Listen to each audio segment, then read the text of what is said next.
Mucho más peligroso que eliminar cuenta. ¿De qué estamos hablando?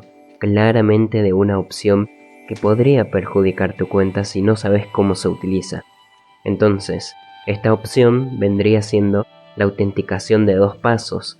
¿Y cómo podría esto afectar a mi cuenta? Aquí juega en contra lo que es el desconocimiento de las personas. Para hacerlo más simple, déjame contarte una historia para profundizar aún más en el tema. Tenemos al personaje Juanito, que un día crea un servidor de Discord.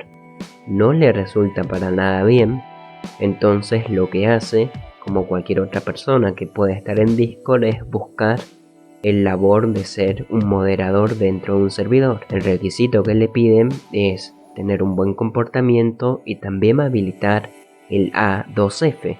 ¿Y qué es lo que va a hacer él como una persona tan apasionada en su trabajo? Habilita esta opción y no sabe el funcionamiento del mismo, no tiene en cuenta los riesgos que pueden implicar en su cuenta y él sigue su labor de moderador. ¿No tienen el presentimiento de que algo muy malo va a pasar? Al otro día se le da por eliminar la aplicación de autenticación y desde ese mismo momento comete su peor error.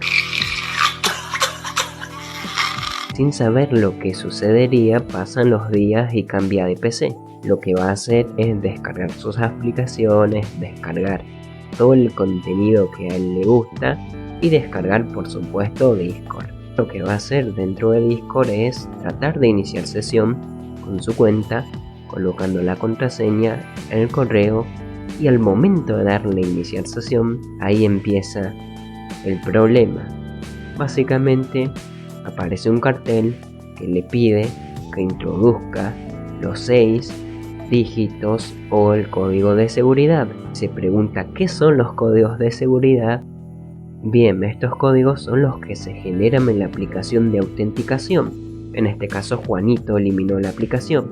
¿Qué es lo que hace? Se pone a mirar videos en YouTube de cómo recuperar su cuenta sin tener la aplicación de autenticación. Este es el principal error que podría llegar a perjudicar tu cuenta de Discord.